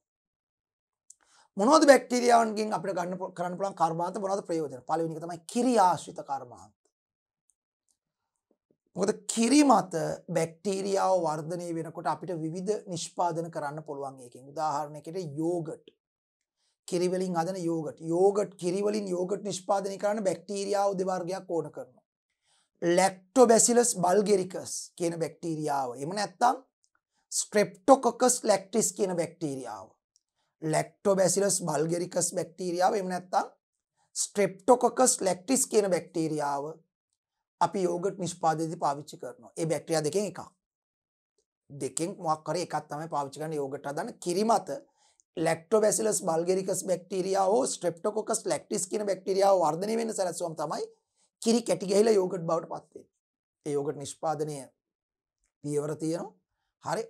ඒ පියවර අනුව කරාම යෝගට් හැදෙනවා. ඊළඟ මුදෝපු කිරි නිපදවන්න. මුදෝපු කිරි හදනකොට වායුගෝලයේ ඉන්න නිශ්චිත බැක්ටීරියාව නෙවෙයි බැක්ටීරියා කණ්ඩායමක් එනවා. ඒක නිසානේ කිරි හට්ටියට දාලා වාතයට විවෘත කරලා තියන්න ඕනේ. නැත්නම් කලින් හදපු කිරි වලින් පොඩ්ඩක් මුහුම් ලෙස දාන්න ඕනේ. අපි දන්න කිරි මුදවනකොට ඒ එල කිරි අරගෙන නැත්නම් මේ කිරි අරගෙන ඒකල හට්ටි වලට දානවානේ දීර්ඝ තත්ත්වය. දාලා එක්ක නිකන් වාතයට විවෘත කරලා තියෙනවා. ඒතර වාතේ ඉන්න බැක්ටීරියාව වෙන්නේ. එහෙම නැත්නම් කලින් මුදවපු කිරි වලින් චුට්ටක් දානවා. එහෙම කලින් මුදවපු කිරි වල අර බැක්ටීරියාව ඉන්නවා.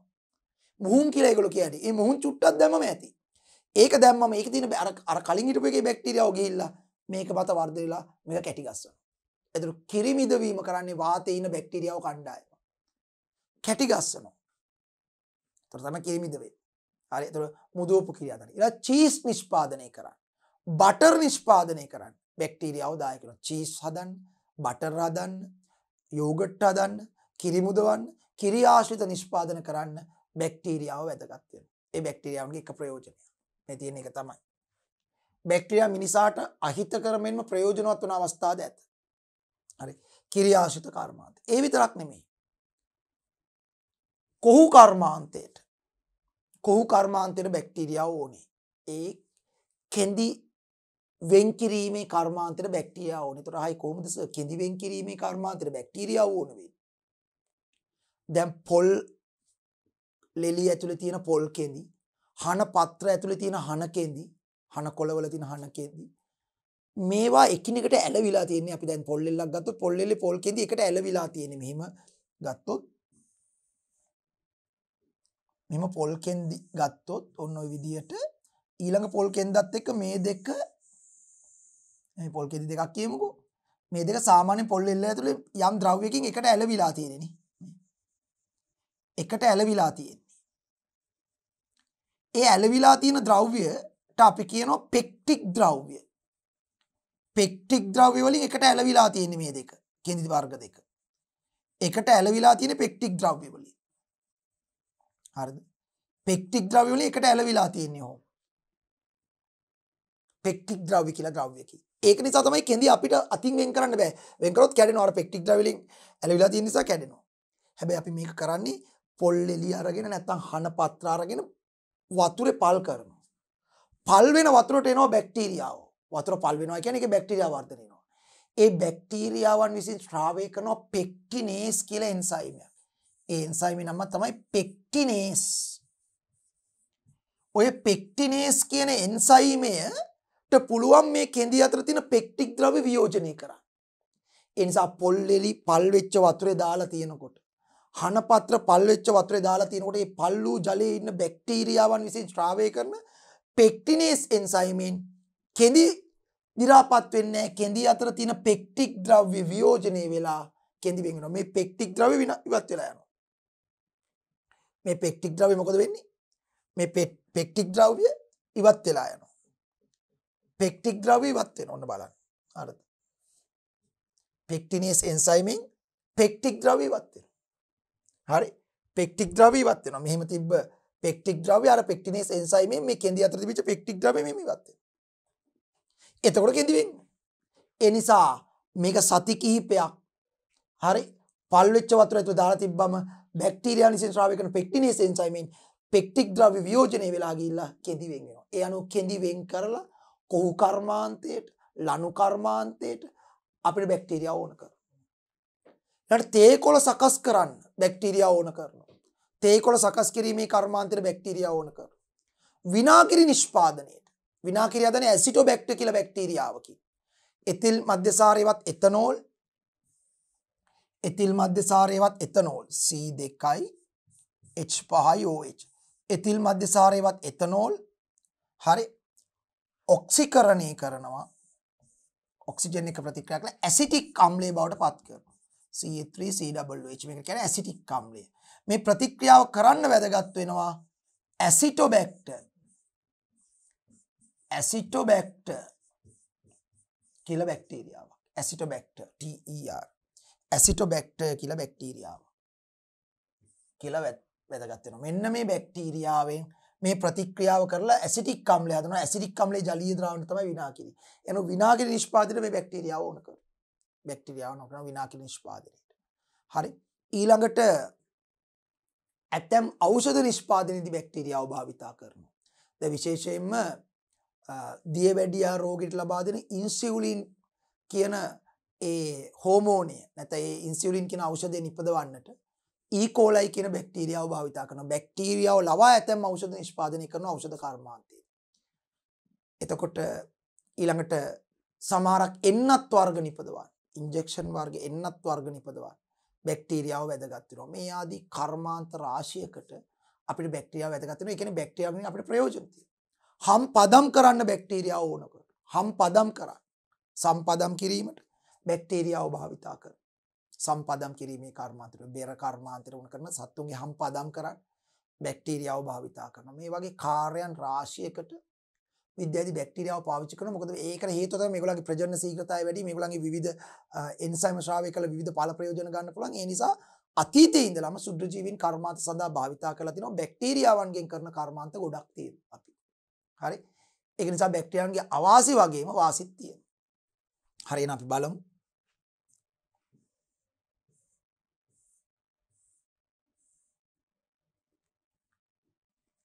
බැක්ටීරියා වල ආර්ථික වැදගත්කම. බැක්ටීරියා මිනිසාට අහිතකර මෙන්ම ප්‍රයෝජනවත් වන අවස්ථාද ඇත. බැක්ටීරියා වල ප්‍රයෝජන. විවිධ කිරි නිෂ්පාදන සකස් කිරීම සඳහා බැක්ටීරියා භාවිතා කරයි. මුදෝපු කිරි, යෝගට්, චීස් වගේ ඒවා හදන්න බැක්ටීරියාව භාවිතා කරනවා. කෙඳි ලබා ගැනීම හා සම්පදම් කිරීම සඳහා පොල්ලෙලි හා හනපත්‍ර වලින් මේ කෙඳි වෙන් කරගන්නකොට ඒ වගේම හම්පදම් කරනකොට මේ බැක්ටීරියා යොදා ගන්න. මේ තියෙන කිරි ආශ්‍රිත නිෂ්පාදන, මේ තියෙන කෙඳි ආශ්‍රිත නිෂ්පාදන. හරි. ලණු වර්ග හදන්න, ඊට පස්සේ එපාපිසි වර්ග, හරි, ඒ වගේම ඔය ලණු වලින් හදන ලස්සන විසිතුරු භාණ්ඩ වර්ග, හරි, ඒවා හදන්න ඕන කරන්නේ කෙඳි වෙන් කරන්න. මම අර කීප විදිහට පෙක්ටිනේස් එන්සයිම් ස්‍රාවය කරලා පෙක්ටික් ද්‍රව්‍ය කෙඳි අතර තියෙන පෙක්ටික් ද්‍රව්‍ය වියෝජනය කරලා කෙඳි වෙන් කරන්න බැක්ටීරියා භාවිතා කරනවා. මේ තියෙන ස්ටෙප්ස් ඔෆ් චීස් මේකින් කියන්නේ චීස් නිෂ්පාදනයේ පියවර ටික. නමුත් මේක සංකීර්ණ ක්‍රියාවලියක්. ඔබේ විෂය නිර්දේශයෙන් බාහිරව තියෙන. නමුත් මම මේ රූප සටහන ගත්තා. මෙතනදී මේ කිරි අරගෙන ඒ අදාළ බැක්ටීරියා ක්‍රියාකාරීත්වයෙන් තමයි ක්‍රමානුකූල පියවර ඔස්සේ චීස් නිෂ්පාදනය කරන්නේ. ඊට මේ තියෙන යෝගට් නිෂ්පාදනය, මැනුෆැක්චරින් යෝගට්. හරි. යෝගට් නිෂ්පාදනය කරද්දී ඇත්තටම අපි කරන්න ඕනේ පිරිසිදු එළකිරි අරගෙන ඉස්සලා ඒක පෙරන්න ඕනේ. පෙරුවම අර එළකිරි වල තියෙන පොඩි ඝන කෑලි වගේ තියෙන ඒවා ඉවත් වෙනවා. ඊළඟට මේක අරගෙන අපි සෙල්සියස් අංශක 44ක විතර උෂ්ණත්වයකට රත් කරන්න ඕනේ. හරි. රත් කරනකොට යොදේ එනවා මේකේ. මතු පිට තෙල් ස්තරේ යොදේ එනවා. ඊට පස්සේ යොදේ ඉවත් කරන්න ඕනේ. යොදේ ඉවත් කරලා ඊළඟට මේක රත් කරන ගමන් මේකට දාන්න ඕනේ සීනි සහ ජෙලටින්. සීනි ජෙලටින් දාන්න ඕනේ. ජෙලටින් කියන්නේ මේක කැටිකාරකයක්. ජෙලටින් සීනි දාන්න ඕනේ. අවශ්‍ය ප්‍රමාණයට දාන්න. ඒවා ප්‍රමාණ තියෙනවා නිශ්චිත. ඒ ප්‍රමාණයට සීනි සහ ජෙලටින් දාලා කලවම් කරනවා. කලවම් කරලා සෙල්සියස් 37ක විතර උෂ්ණත්වයේ පැය 4ක් විතර තියෙනවා මේක. පැය 4ක් විතර තියලා ඒ අතරතුර මේකට එකතු කරනවා මුහුම් බැක්ටීරියාව. හරි. මුහුම් බැක්ටීරියාව දාන්න ඕනේ. මුහුම් බැක්ටීරියාව දානවා සෙල්සියස් 60ක විතර උෂ්ණත්වයේදී. මුහුම් බැක්ටීරියා කියන්නේ කලින් හදපු යෝගට් වලින් තමයි පොඩ්ඩක් දාන්නේ. මොකද ඒවයි අර ස්ට්‍රෙප්ටෝකොකස් ලැක්ටිසෝ බ්ලැක්ටෝබැසිලස් බල්ගරිකස් කියන බැක්ටීරියා ඉන්නවා. මොකද ඒගොල්ලන්ගේ මේක හැදෙන්නේ ඕන බැක්ටීරියාවකට බෑ යෝගට් හදන්න. ඒ නිශ්චිත බැක්ටීරියාව දාන්න මුහුම් බැක්ටීරියා එකතු කරනවා. ඒ නිශ්චිත බැක්ටීරියා වර්ග එකතු කරනවා. ඒතර ඒගොල්ලෝ මේක ඇතුලේ ගිහිල්ලා ප්‍රතික්‍රියා කරලා කිරි කැටි ගසලා යෝගට් බවට පත් කරනවා. එහෙම කරන්න පැය 6ක් 7ක් යනවා. පැය 6ක් 7ක් මේගොල්ලන්ව සාමාන්‍ය පරිසරයේ තියලා තියෙනවා. එහෙම තිබ්බම ක්‍රමානුකූලව මේගොල්ලෝ කිරි ටික කැටි ගස්සලා යෝගට් බවට පත් කරනවා. ඊට පස්සේ මේක පියන් වලින් වහලා ශීතකරණයේ දාලා තියෙනවා. ඒ විදිහට තමයි යෝගට් නිෂ්පාදනයේ මූලික පියවර ටික තියෙන්නේ. නමුත් ඒක ඔබේ විෂය නිර්දේශයෙන් බැහැරව තියෙන ස්වාමීන් වහන්සේලාගේ දරුවන්ගේ විෂය නිර්දේශයෙන් බැහැරව තියෙන්නේ. කෙසේ වෙතත් යෝගට් නිෂ්පාදනයට බැක්ටීරියාව භාවිතා කරන බව මතක තියාගන්න. ඊළඟට පොල්ලෙලි ආශ්‍රිත නිෂ්පාදන. මේ තියෙන එකම තමයි අර අපි කලින් කතා කරපු එක. කොහොම මේවා කරන්න මේ පුද්ගලයන්ට මේ ව්‍යවසායකයන්ට ඇතරම් බැක්ටීරියාව ප්‍රයෝජනවත් වෙනවා. මොකද ඔවුන් මේ පොල්ලෙලි අර ජලයේ දාලා පල් කරනකොට බැක්ටීරියාවක් තමයි ඇවිල්ලා කිඳි වෙන් කරලා දෙන්නේ ඔය විදිහට. නමුත් ඒක ඔවුන් දන්නේ නැති වෙන්න පුළුවන්. නමුත් පොල්ලෙලි ඒ බැක්ටීරියා නිසා තමයි වෙන්නේ. මොකද පල් වෙච්ච වතුරේ දානවා. පිරිසිදු වතුරේ දාලා තිබ්බට මේක වෙන්නේ නැහැ. මොකද පිරිසිදු වතුරේ සමහරකට බැක්ටීරියාව අඩුයි. පල් වෙච්ච ජලයේ බැක්ටීරියාව ඉන්නවා. ඒක අපි කියන්නේ පොල්ලෙලි පල් කරලා තමයි කෙඳි වෙන් කරගන්නේ කියලා. හනපත්‍ර පල් කරලා තමයි කෙඳි වෙන් කරගන්නේ කියලා. පල් වූ ජලයේ බැක්ටීරියා ප්‍රමාණය වැඩි. එන්සයිම ස්‍රාව්‍ය වෙන ප්‍රමාණය වැඩි. කෙඳි වෙන් කිරීමේ ශීඝ්‍රතාවය වැඩි වෙනවා. විනාකිරි නිපදවා ගැනීම සඳහා යොදා ගනී. මම කිව්වා විනාකිරි හදන්නේ ඇසිටෝබැක්ටර් කියන බැක්ටීරියාව. මිනිස් ආහාර මාර්ගයේ ජීවත් වෙමින් විටමින් වර්ග නිපදවීම සඳහා උපකාරී වේ. අපේ ආහාර මාර්ගයේ සමහර බැක්ටීරියා ඉන්නවා. ඒ බැක්ටීරියා ආහාර මාර්ගයේ ඉඳමින් ඇතැම් විටමින් වර්ග නිපදවීමට අපිට අවශ්‍ය කරන විටමින් වර්ග අවශෝෂණය කර ගැනීමට විශේෂයෙන් විටමින් K වගේ දේවල් අවශෝෂණය කරගන්න උදව් කරනවා මේ බැක්ටීරියා. කියන්නේ අපේ ඇඟ ඇතුළේ ඉන්න හැම බැක්ටීරියාවක්ම අපිට ලෙඩ රෝග හදන්නේ නැහැ. සමහරක් අපේ ඇඟ ඇතුළේ ඉන්න බැක්ටීරියාව සහජීවී. සහජීවී කියන්නේ අර රණ්ඩ ශාකීටියා වගේ ඒගොල්ලෝ සහජීවී. අපිට උදව්වක් කරමින් අපේ ඇඟ ඇතුළේ ඉඳගෙන පෝෂණය ලබා ගන්නවා. ගන්නවා ආහාර. හැබැයි අපිට හානි කරන්නේ අපිට උදව්වක් කරනවා. ඒතකොට මේ වගේ බැක්ටීරියා අපිට සහජීවී බැක්ටීරියාව. ඒ කියන්නේ අපේ ඇඟ ඇතුළේ ඉන්නවා අපිට උදව්වක් කරන විටමින් K නිපදවා ගන්න අවශෝෂණය කරන්න උදව් කරනවා. ඒ වගේ දේවල්ට උදව් කරමින් අපි ගන්න ආහාර වලින් චුට්ටක් ඒගොල්ලෝ ප්‍රයෝජනට ගන්නවා. ඒ කමක් නැහැනේ. ඒතර අපිට උදව්වක් කරලා ඒගොල්ලොත් අපිත් ඒගොල්ලන්ට උදව්වක් කරා වගේ. ඒගොල්ලෝ සහජීවී බැක්ටීරියාව. ඒගොල්ලෝ කමක් නැහැ. අර සමහර පරපෝෂී බැක්ටීරියා ඉන්නවා. ඒගොල්ලෝ අපේ ඇඟ ඇතුළට ගිහිල්ලා එනත අපේ ශරීරය මතු පිට ඉඳගෙන අපිට හානි කරමින් පෝෂණය ලබා ගන්නවා. ඒගොල්ලෝ නිසා තමයි අපිට ලෙඩ රෝග වැළඳෙන්නේ. පැහැදිලි? මිනිස් ආහාර මාර්ගයේ ජීවත් වෙමින් විටමින් වර්ග නිපදවීම සඳහා උපකාරී වේ. මැරුණු ශාකා සත්ව කොටස් දි รา පත් කිරීම සඳහා අත්‍යවශ්‍ය වේ. මං කිව්වා මෘතෝපජීවී බැක්ටීරියාව බහුතරයක් නේද?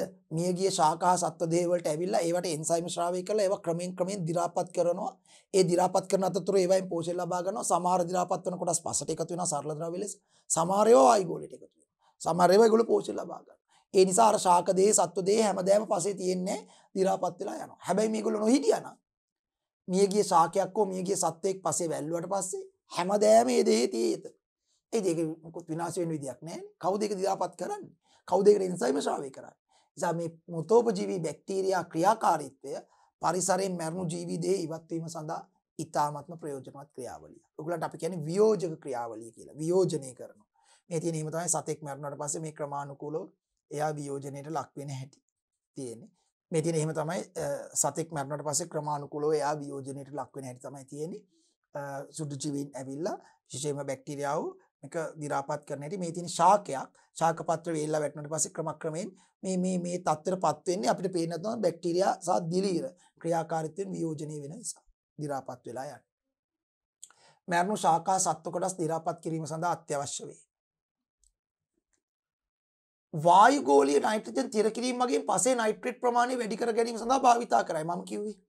මම කිව්වා රනිල ශාක මුලේ ඉන්න මූල ගැටදි බැක්ටීරියාව. රනිල ශාක මුලේ ඉන්න මූල ගැටදි බැක්ටීරියාව වායුගෝලීය නයිට්‍රජන් අරන් රනිල ශාකයට දෙන්නේ. ඒ වගේම බැක්ටීරියා විශේෂයක් පසේ ඉන්නවා. ඒගොල්ලන්ට අපි කියන්නේ පාංශු බැක්ටීරියා විශේෂයක්. පාංශු බැක්ටීරියා වර්ග ගොඩක් ඉන්නවා. ඒ අතරින් සමහර පාංශු බැක්ටීරියා අර වායුගෝලයේ තියෙන නයිට්‍රජන් අරන් කඩලා පසට දෙනවා. එතකොට පස්සේ නයිට්‍රජන් ප්‍රමාණය වැඩි වෙනවා ශාක වලට උරා ගන්න පහසු වෙනවා. මොකද ශාක පස්සෙන් උරා ගන්න කොහොමද? වායුගෝලයෙන් ගන්න බෑ කිව්වනේ. දැන් මූල ගැටදි බැක්ටීරියා වල කෙලින්ම රන්ල ශාකෙටම දෙනවා.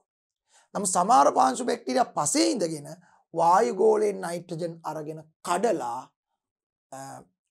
පසට දෙනවා ශාක වලට උරා ගන්න පුළුවන් විදිහට. අපි ඒකට කියනවා නයිට්‍රජන් තිර කිරීම. මේකයි කියන්නේ.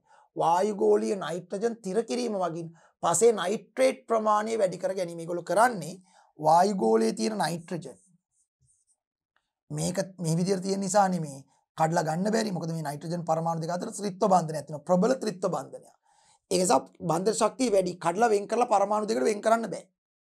නයිට්‍රජන් පරමාණු දෙකට වෙන් කරන්න බෑ. හැබැයි අරගොල්ලන්ට පුළුවන්. පාංශු බැක්ටීරියා වායුගෝලයේ නයිට්‍රජන් අරන් කඩලා වෙන් කරලා නයිට්‍රේට් අයන බවට පත් කරනවා. NO3-. එහෙම නැත්නම් නයිට්‍රයිට් අයන බවට පත් කරන වෙලාවලුත් තියෙනවා. NO2-. මේ වගේ නයිට්‍රේට් නයිට්‍රයිට් බවට පත් කරනවා. දැන් එතකොට මේවා පසට ආවම පස්සේ දැන් මේවා තියෙන්නේ. වායුගෝලයෙන් අරන් කඩ මේ තත්ත්වයට පත් කරලා පසට දෙනවා. පාංශු බැක්ටීරියා. ඒත් ශාක මුල් වලට පුළුවන් මේකට අග්ගල උරා ගන්න. ඛනිජ අයන උරා ගන්න මේවා අයන උරා ගන්න පුළුවන් නයිට්‍රේට් නයිට්‍රයිට් වගේ. ඒ අනුව පසේ ඉන්න පාංශු බැක්ටීරියා මගින් වායුගෝලීය නයිට්‍රජන් පසට ලබා දීලා නයිට්‍රජන් තිර කිරීමෙන් පසේ නයිට්‍රේට් ප්‍රමාණය වැඩි කරනවා. වායුගෝලීය නයිට්‍රජන් තිර කිරීම මගින් පසේ නයිට්‍රේට් ප්‍රමාණය වැඩි කර ගැනීම සඳහා භාවිතා කරයි. ඊළඟට පර්යේෂණ කටයුතු සඳහා භාවිතා කරන විද්‍යාගාරවල විවිධ පර්යේෂණ කටයුතු සඳහා මේ බැක්ටීරියා භාවිතා කරන එකත් ලොකු ප්‍රයෝජනයක්. මොකද මිනිසා බැක්ටීරියා ගැන හදාරීමේ ප්‍රතිඵලයක් ලෙස ඔය සමහරක් ඖෂධ බැක්ටීරියා වලව නිෂ්පාදනය කරගන්නේම මිනිසාට හැකි වෙලා තියෙනවා. යනුව අදටත් විවිධ බැක්ටීරියා ආකාර භාවිතා කරමින් විවිධ පර්යේෂණ කටයුතු ලෝකයේ සිද්ධ වෙනවා විද්‍යාගාරවල. පැහැදිලි? හරි. බැක්ටීරියා මගින් නැතිවන හානි ඔන්න ඊළඟ එක. බැක්ටීරියා මගින් අපිට වාසි විතරක් නෙමෙයි මං කෝ අවාසිත් වෙනවා. බැක්ටීරියාවන් මගින් වන හානි අපිට කොටස් 3කට වර්ග කරන්න පුළුවන්. එකක් මේ හැබැයි මේ හැම හානියක්ම වෙන්නේ පරපෝෂී බැක්ටීරියාව නිසා. මෘතෝපජීවී අය නිසාවත් සහජීවී අය නිසාවත් නෙවෙයි. ස්වයංපෝෂී අය නිසාවත්. මොකද ස්වයංපෝෂී අය කොහොමත් අපිට හානි කරන්න යන්නේ නැහැ වෙන ජීවීන්. මොකද ඒක තමන්ගේ ආහාරය තමන්ම නිපදව ගන්න. විෂම පෝෂීන් අතරින් පරපෝෂී බැක්ටීරියාවන්ගෙන් තමයි හානිය වෙන්නේ. මොකද ඒගොල්ලෝ වෙනත් ජීවීන්ගේ දේහ තුලෝ මත වෙසෙමින් ඒගොල්ලන්ට හානි කරමින් පෝෂණය ලබා ගන්න. ඒගොල්ලන්ට හානි කරමින් පෝෂණය ලබා ගන්න නිසා එමගින් ඒ ජීවීන්ට හානි වෙනවා. එතකොට මේක අපිට කොටස් 3කට වෙන් කරන්න පුළුවන් දරුවනේ. ස්වාමීන් වහන්සේ දරුවනේ මේක කොටස් 3කට වෙන් කරන්න පුළුවන්. කොහොමද? මිනිසාට හානි වීම පළවෙනි එක. මිනිසාගේ දේහය තුල හෝ මත වෙසෙමින් මිනිසාට හානි කරමින් පෝෂණ ලබා ගන්නා පරපෝෂී බැක්ටීරියා නිසා මිනිසාට ලෙඩ රෝග වැළඳෙනවා. දෙක මිනිසාට ප්‍රයෝජනවත් සතුන්ට. එතකොට ආයි මිනිසාට ප්‍රයෝජනවත් සතුන්ට විතරද බැක්ටීරියාව හානි කරන්නේ කියලා නෑ ඕන සත්වයකට බැක්ටීරියන් මගින් හානි වෙනවා. නමුත් අපි මෙතන මේ අවාසි ලෙස දැන් මේක බැක්ටීරියා මගින් සිදු ඇතිවන හානි ලෙස අපි සලකන්නේ මිනිසාට සාපේක්ෂව. ඒතර මිනිසාට සාපේක්ෂව හිතනකොට මිනිහට ලෙඩ රෝග හැදෙන එක කොහොමද මිනිහට අවාසි. මිනිහට ප්‍රයෝජනවත් නැති වනාන්තරේ ඉන්න සතෙක්ට බැක්ටීරියන් මගින් ලෙඩ රෝග හැදෙන එක ඒ සතාට අවාසි තමයි. මිනිහගේ පැත්තෙන් බැලුවම අවාසියක් නැහැ නේ. මේ කතා කරලා තියෙන්නේ මිනිහගේ පැත්තෙන් හිතලා. නමුත් මිනිසාට ආර්ථිකව වාසි වෙන නැත්නම් මිනිසාට ඉතා ප්‍රයෝජනවත් වන සතුන්ට බල්ලා එතකොට ගවයා ඒ වගේ සත්තුන්ට හානි කරනවා නම් ඒක මිනිසාට අවාසියක්. ඒ නිසා අපි දෙවනි අවාසිය හැටියට ගන්නවා මිනිසාට ප්‍රයෝජනවත් සතුන්ට බැක්ටීරියාව නිසා ලෙඩ රෝග වැළඳෙනවා. ඒක දෙවනි අවාසිය. තුන්වෙනි එක මිනිසාට ප්‍රයෝජනවත් ශාක වලට. වෙනත් ශාක වලටත් වනාන්තරයේ තියෙන වෙනත් ශාක වලටත් බැක්ටීරියා නිසා ලෙඩ රෝග වැළඳෙන්න පුළුවන්. නමුත් ඒක මිනිසාට අවාසියක් නෙවෙයි. මිනිසාට ප්‍රයෝජනවත් භෝග ශාක වලට. මිනිසාට ආහාරමය වශයෙන් වැදගත් භෝග ශාක වලට. නිසා කෘෂි කර්මාන්තයේදී වගා කරන භෝග ශාක වලට බැක්ටීරියා වගේ ලෙඩ රෝග වැළඳෙනවා නම් ඒක මිනිසාට අවාසියි. ඒතර අපිට මිනිසාගේ පැත්තෙන් හිතලා බැක්ටීරියාන් මගින් සිදුවන අවාසි කොටස් තුනකට වෙන් කරන්න පුළුවන්. මිනිසාට ලෙඩ රෝග සෑදීම, මිනිසාට ප්‍රයෝජනවත් සතුන්ට ලෙඩ රෝග සෑදීම, මිනිසාට ප්‍රයෝජනවත් ශාක වලට ලෙඩ රෝග සෑදීම. ඒතර මෙතන තියෙනවා මිනිසාට රෝග ඇති කරන බැක්ටීරියා ව්‍යාධිජනක බැක්ටීරියා ලෙස හැඳින්වෙනවා. මිනිසාට විතරක් නෙමෙයි ශාක සතුන් ඕන කෙනෙකුට ලෙඩ රෝග හදන බැක්ටීරියා වලට අපි කියනවා ව්‍යාධිජනකයෝ. ව්‍යාධි කියන්නේ ලෙඩනේ. ව්‍යාධිජනක ලෙඩ සාධන බැක්ටීරියා. හරි. ඒතර ව්‍යාධිජනක බැක්ටීරියාව මොළයට හානි කරන්න පුළුවන්. සමහර අය මෙනින්ජයිටිස් වගේ රෝගවලදී මොළයට බැක්ටීරියාවන්ගෙන් හානි වෙනවා.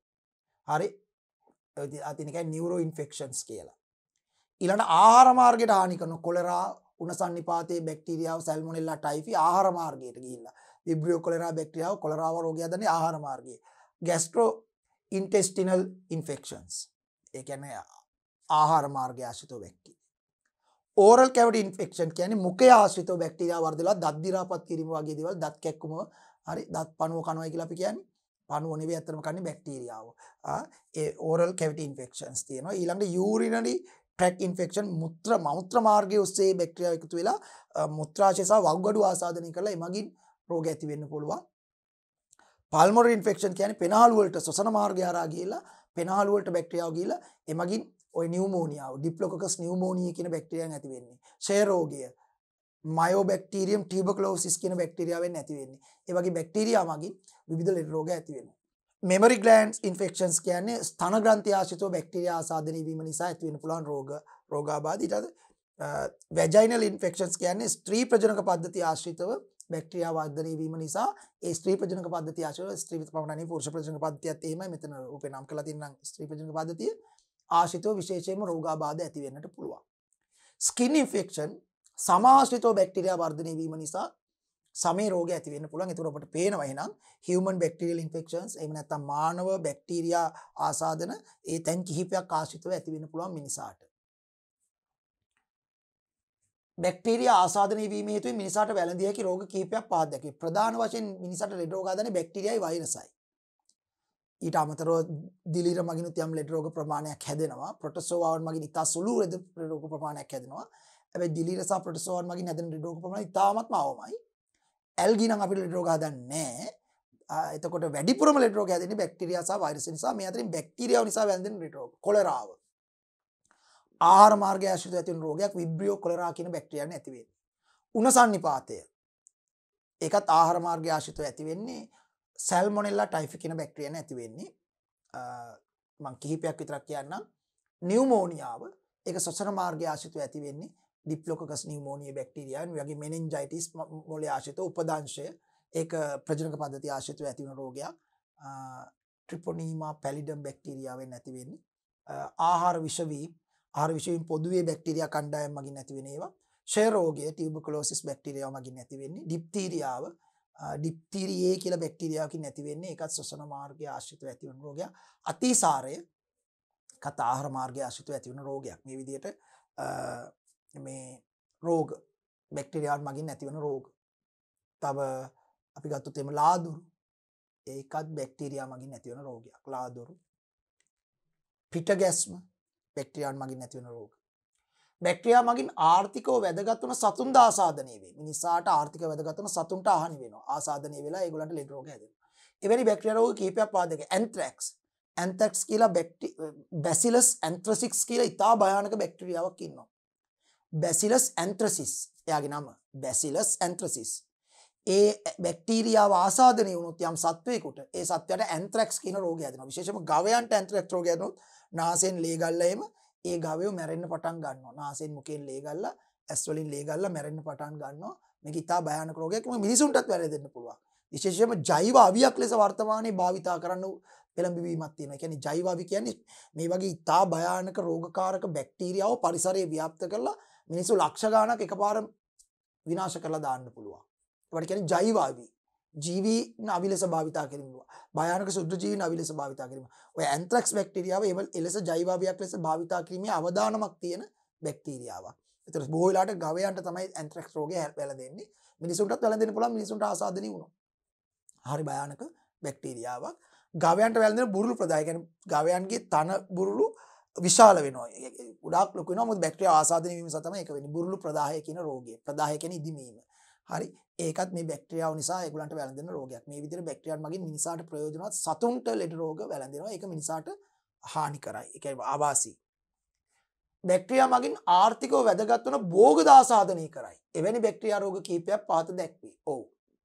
මිනිසාට ආර්ථිකව වැදගත් වන භෝග ශාක වලටත් හානි කරනවා. මේ තියෙන බැක්ටීරියා කොළ අංගමාරය.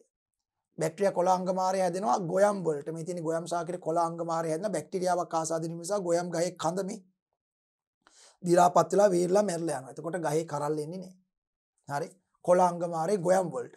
අර්ථාපල් වලට ආවම මේ බන අලගෙඩියට වෙනද? හරි. අර්ථාපල් ගහත් විනාශ වෙනවා. ගහ ආසාදනය වුණාම ගෙඩිය ආසාදනය වුණාම ගෙඩි වලට වෙලා තියෙන දෙයට ආහාරයට ගන්න බැරි තත්ත්වයටපත් වෙනවා. අර්ථාපල් කොළ අංගමාරේ නෑ මේ අර්ථාපල් අංගමාරේ. හිටු මැරීම කියලා රෝගයක් තියෙනවා. ඒකෙදිත් වෙන්නේ මේ පේනවනේ. බැක්ටීරියා ආසාදනය විලා ගහත් විනාශ වෙනවා, ඵලයත් විනාශ වෙනවා මේ. හරි. මිරිස්, බටු, තක්කලි හිටු මැරීමේ රෝගෙ මේ. ගහත් විනාශ වෙලා මේ ඔබට බැලුවොත් එම් පත්‍රත් විනාශ වෙලා අර බැක්ටීරියා ආසාදනය නිසා ඵලයත් විනාශ වෙලා. වෙන තක්කලි ගෙඩි. හරි. ඉත ආහාරයට ගන්න බැරි තත්ත්වයටපත් වෙනවා. වගාවන් විනාශ වෙනවා මේ වගේ. පැහැදිලි? ඔන්න එහෙනම් බැක්ටීරියාවන් මගින් මිනිසාට වාසි තියෙනවා ගොඩක්. ඒ වගේම අවාසිත් තියෙනවා. හරි. ඒක තමයි අපි කතා කරුවේ. හරි. එහෙනම් ඔන්න අපි බැක්ටීරියාව ගැන සම්පූර්ණයෙන් කතා කරලා ඉවර කරා. පළවෙනි සුද්ධජීවී කණ්ඩායම ටිකක් දීර්ඝව කතා කරා බැක්ටීරියාව. අපිට තව සුද්ධජීවීන් කණ්ඩායම් තුනක් ඇත්තටම කතා කරන්න තියෙනවා. දිලීර, ප්‍රොටෝසෝවා, ඇල්ගී. ඊට අමතරව අපි වෛරසත් මෙතනදී කතා කරනවා. ජීවී සහ අජීවී අතරමැද ලක්ෂණ පෙන්වන නිසා.